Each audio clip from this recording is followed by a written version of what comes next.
खुलुमबाय रायजोफोर दिनैनि गोदान भिडिअआव बयखौबो बरायबाय दासिमनि माखासे खौरांफोर लानानै फैदों नोंथांमोना भिडिअखौ जोबजासिम नायलांदो आरो चेनेलाव गोदानब्ला सानफ्रोमबोनि खौरां लानो थाखाय साबस्क्राइब खालामनानै बेल आइकनखौबो अलाव होनानै लादो अब्ला दिनैनि सेथि खौरां होनो आखायाव लादों बर' देंखोगिरि देंखोनि रानि सुलेखा बसुमतारीनि अनसुलि बिमा दयाबती बसुमतारीया बे बुहुमखौ नागारनानै थांबाय 88 बोसोर बैसोआव बे बुहुमनिफ्राय थांबाय मोनथिनाय बायदिब्ला देहायारि गोब्राब जेंनायाव गोग्लैनायाव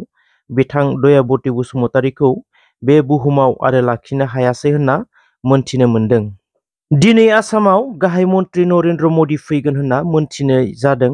साननैनि हाबाफारि लानानै आसामाव दावबायफैगोन होनना डक्टर हिमन्त बिश्व शर्माया फोरमायना होदों। बेराफारसे आसामाव कानि हेंथायै सोमावसारनाया गुबुन गुबुन जिल्लाफोराव सोलिगासिनो दङ। एमएलए अखिल गगैआ खौरां बिजोङाव फोरमायनाय बायदिब्ला फैगौ 9 मार्चआव गोख्रोङै आन्दोलन खालामनाय जागोन कानि हेंथायै। बेराफारसेथिं आसामनि गिबि मन्त्रि डक्टर हिमन्त बिश्व शर्माया एमएलए अखिल गगैनि फोसावनायनि हेंथायै बुंनायखौ नुनो मोन्दों। 9 मार्चआव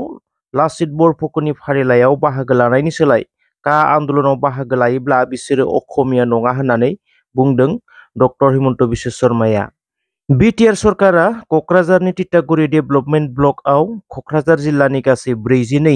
सेल्फ हेल्प ग्रुपनो मिनि राइस मिल राननानै होदों। बिटिआरनि लेङाइ मावफुं सोद्रोमा गबिन्द चन्द्र बसुमतारीया बे हाबाफारियाव बाहागो लानानै खौरांगिरिनि गेजेरजों फोरमायदों। बिटिआरआव गासै 500निबो बारा मिनि राइस मिल होगोन। बिनिनो कक्राझार जिल्लायाव तितागुरि ब्लकनि 42 सेल्फ हेल्प ग्रुपनो गिबि फेज हिसाबै होबाय होननानै बुङो। बिसायख'थिनि उनाव बिटिआर सरकारा आरोबाव फिसा फिनला बेफार खालामग्रा सुबुंफोरनो साफायाव 10,000 रां होनायनिबो फोसावदों बिटिआरनि डिपुटि चिफ गबिन्द चन्द्र बसुमतारीया। मिरु बिएसइउनि सा 9 दैदेनगिरिफोरा इउपिपिएल हान्जायाव हाबबाय। डक्टर अनजालु बसुमतारी, सेन्ट्रेल बिएसइउनि vice president doctor Derphungsa Basumatary, secretary बिथांमोननि दैदेननायाव गासै 9 सा बिएसइउनि सोद्रोमाफोरा इउपिपिएल हान्जायाव हाबबाय होनना मोनथिनाय जादों। गावखुंथाय समाव हाग्रामा महिलारिया हाजार हाजार मार्टियास नखरजों लोगोसे बेखार सेंग्रा सिख्लाफोरनो साख्रि होबाय। प्रमद बर'आ मानो होनो हाया? कारना मा? मख'नो गोनांदि बिटिसिआव दासिमाव 2919टा पस्ट दङ। नाथाय खालि जाना थानाय पस्टखौ मानो होनो हाया? आन्दोआव सोर दं? सोर होबथादों? रायजोनो खोन्था। साख्रि होनायाव सोर होबथादों? बिक्रम दैमारिनि गोख्रों बिबुंथि। एमपि नब कुमार सरनियाआ खौरांगिरिनि गेजेरजों बुंदों आं एसटिमोन आरो एसटि जानानैनो थागोन। 2025 मायथाइसिम आं एमपि जानानै थागोन। नब कुमारआ एसटि नङा होनना स्क्रुटिनि कमिटियासो बुंदों नाथाय हाइकर्ट सुप्रिम कर्टआ बुङाखै। आं नमिनेशन होगोन आरो एक्सेप्ट जागोन। बेराफारसेथिं दुलाराय आसाम सरनिया कछारी फरायसा आफादा सोमावसारगोन होननानै खौरांगिरिनि गेजेरजों फोसावनायखौ नुनो मोन्दों। सरनियाफोरनि एसटि सार्टिफिकेटनि जेंनाखौ फोजोबना होयैनि थाखाय फैगौ 12 आरो 13 खालाराव आसामनि सरनिया कछारी फरायसा आफादा सोमावसारगोन। শৰণীয়া কছাৰীসকল অসমৰ অন্যতম আদিম কছাৰীমূলীয় জনজাতি জনগোষ্ঠী হোৱাৰ পিছতো আৰু ভাৰতবৰ্ষ স্বাধীনতা লাভ কৰাৰ পিছত ভাৰতীয় সংবিধানৰ জনজাতি তালিকাত চিৰিয়েল নম্বৰ 5ত কছাৰী হিচাপে অন্তৰ্ভুক্ত হৈ থকাৰ পিছতো শৰণীয়া কছাৰীসকলে বিভিন্ন সময়ত জনজাতি প্ৰমাণপত্ৰৰ সমস্যাৰ সন্মুখীন হৈ আহি থাকিবলগীয়া হৈছে। শেহতীয়াভাৱে 2023 চনৰ 28 ফেব্ৰুৱাৰী তাৰিখৰ পৰা আজি তাৰিখলৈকে প্ৰায় এবছৰ এমাহ সময় শৰণীয়া কছাৰীসকলৰ জনজাতি প্ৰমাণপত্ৰ বন্ধ হৈ আছে আৰু এই বন্ধ হোৱাৰ পৰিপ্ৰেক্ষিতত শৰণীয়া কছাৰী জনগোষ্ঠীৰ ছাত্ৰ ছাত্ৰীসকলৰ পৰা আৰম্ভ কৰি সৰ্বস্তৰৰ জনগণে সাংঘাতিক ধৰণে ক্ষতিগ্ৰস্ত হ'বলগীয়া হৈছে। মেডিকেল শিক্ষাৰ পৰা স্কলাৰশ্বিপৰ পৰা চাকৰি বাকৰিৰ পৰা আৰম্ভ কৰি সকলো ক্ষেত্ৰতে শৰণীয়া কছাৰীসকলে এই জনজাতি প্ৰমাণপত্ৰখনৰ সমস্যাৰ কাৰণে সাংঘাতিক ধৰণে ক্ষতিগ্ৰস্ত হ'বলগীয়া হৈছে আৰু এই সংক্ৰান্তত অসমৰ বিভাগীয় মন্ত্ৰী ডাক্তৰ ৰণোজ পেগু ছাৰৰ সৈতে কেইবালানিও আলোচনা হৈ যোৱাৰ পিছত সিদ্ধান্ত গ্ৰহণ কৰা হৈছিল যে শৰণীয়া কছাৰীসকল পূৰ্বতে যেনেধৰণে কছাৰী হিচাপে জনজাতি প্ৰমাণপত্ৰ গ্ৰহণ কৰি আহিছিলে ঠিক তেনেধৰণে প্ৰদান কৰা হ'ব বুলি প্ৰতিশ্ৰুতি প্ৰদান কৰা হৈছিলে। আৰু এই এবছৰৰ সময়ত অসমৰ মাননীয় মুখ্যমন্ত্ৰী মহোদয়কো 4বাৰকৈ সাক্ষাৎ কৰি আমাৰ এই সমস্যাটোৰ কথা অৱগত কৰা হৈছিলে। শেহতীয়াভাৱে সদৌ অসম শৰণীয়া কছাৰী ছাত্ৰ সন্থাই এলানি কাৰ্যসূচী ঘোষণা কৰাৰ পিছত যোৱা 8 ফেব্ৰুৱাৰী তাৰিখে সদৌ অসম শৰণীয়া কছাৰী ছাত্ৰ সন্থাৰ নেতৃত্বত গুৱাহাটী চচলত এক অৱস্থান ধৰ্মঘট কাৰ্যসূচী ৰূপায়ণ কৰা হৈছিলে আৰু সেই প্ৰগ্ৰামৰ পিছত 12 তাৰিখে অসমৰ মাননীয় মুখ্যমন্ত্ৰী মহোদয়ে আমাক সদৌ অসম শৰণীয়া কছাৰী ছাত্ৰ সন্থাক আলোচনাৰ বাবে নিমন্ত্ৰণ জনাইছিলে আৰু আলোচনা সিদ্ধান্ত গ্ৰহণ কৰা হৈছিল যে মুখ্যমন্ত্ৰী মহোদয়ে এসপ্তাহৰ ভিতৰত শৰণীয়া কছাৰীসকলৰ এই সমস্যাটো সমাধান কৰাৰ প্ৰতিশ্ৰুতি প্ৰদান কৰিছিলে কিন্তু এসপ্তাহৰ ভিতৰত প্ৰতিশ্ৰুতি প্ৰদান কৰা এই বিষয়টো আজি প্ৰায় 20-25 দিন হৈ গ'ল আজি তাৰিখলৈকে এই সমস্যাটোৰ সমাধান নহ'ল সেইকাৰণে সদৌ অসম শৰণীয়া কছাৰী ছাত্ৰ সন্থাৰ নেতৃত্বত জিলাই অহা 12-13 তাৰিখে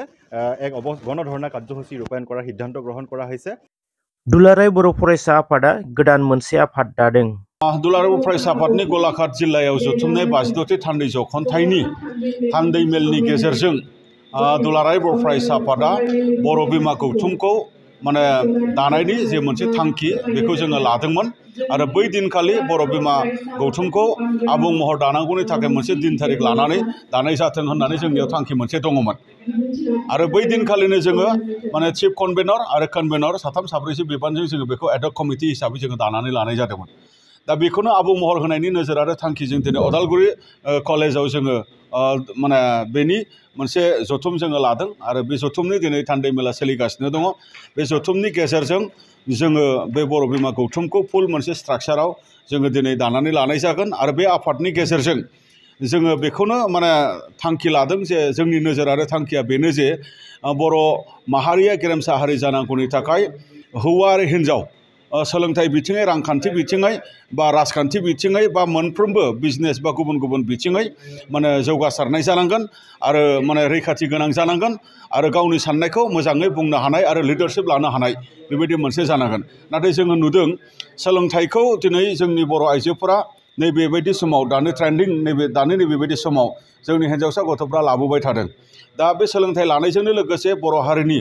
हारिमु बर' हारिनि रांखान्थि बर' हारिनि समाज आरो बर' हारिनि रैखाथिनि थाखाय आरो गोबांथार माने खामानि मावबावनो गोनां दङ दा बेखौनो मावनांगौनि थाखाय दिनै माने दुलाराय बर' फरायसा आफादा माने हाख'यै बा माखासे दुलाराय बर' फरायसा आफादा जेखौ मावनो हायो नाथाय बेखौ माखासे बेरियार थायो जे आइजोफोरनि माखासे समस्या आइजोफोरनि माखासे जेंना जे बाथ्राफोरखौ जोङो खुलायै मालाबा उसुबिदा मोनो सोंनो रायलायनो बा हौवाफोरनो मालाबा खिन्थानो मालाबा उसुबिदा मोनो बेबायदि माखासे जेंनाफोरसिम माने जोङो सौहैनो हाया जायो दा बेखायनो बे गौथुमनि गेजेरजों जोंनि आइजोफोरखौ जोङो फुल्लि एम्पावार्ड बा फुल्लि मोनसे माने बेवहाय गोहो होनायनि गेजेरजों स्पेसियेलि जोंनि आइजोफ्रा मा जेंनाजों मोगा मोगि जानो गोनां जायो बिसिम रिचेबल जानांगौनि थाखाय बे आफादा खामानि मावगोन आरो बिनि अनगायैबो जे दिनै जोंनि समाजाव जोङो नुदों जे गोबां माने चाइल्ड माने मेरिज बा आर्लि मेरिज बा जोंनि हिन्जावफोरनि सायाव जे एट्रसिटिस बा डमेस्टिक भायलेन्स बा जोंनि हिन्जावफोरनि सायाव जे माने ट्राफिकिं बायदि मैया लबि देखायनायनि गेजेरजों बायदि मैया खामानियाव माने जे जोंनि माने हिन्जावसा बा हिन्जाव मानसिफोरखौ माने गाज्रि खामानियाव माने बाहायनाय बेबायदि थासारिफोरखौ नुदों आरो जायनि जाउनाव जोंनि हिन्जावसा गथ'फोरा गोबां बेबायदि मोनसे सुइसाइड बेबायदि केसफोरजों मोगा मोगि जानो गोनां जादों सुइसाइडआ हिन्जावसा गथ'फ्राल' जायाखै हौवासा गथ'फ्राबो जादों बा हौवा जायखिजाया मानसियानो जादों नाथाय जे रेट माने जेनाखि हार हिन्जावसा मानसिफोरनि हारखौ जोङो दिनै बांसिन बेबायदि जोङो नुदों दा बेफोरो जोंनि थाखाय मेजर मोनसे सिरियास कनसार्न दा बेखौ जोङो बोरै माने गैया खालामनो बेफोरखौनो जोङो खामानि मावनो थाखाय जोङो बे मोनसे आफादखौ जोङो सानदों आरो बिनि अनगायैबो जोंहा बड'फा गोजोनथाय सोलायनाय मावथांखि दङ बे मावथांखिनि गेजेरजों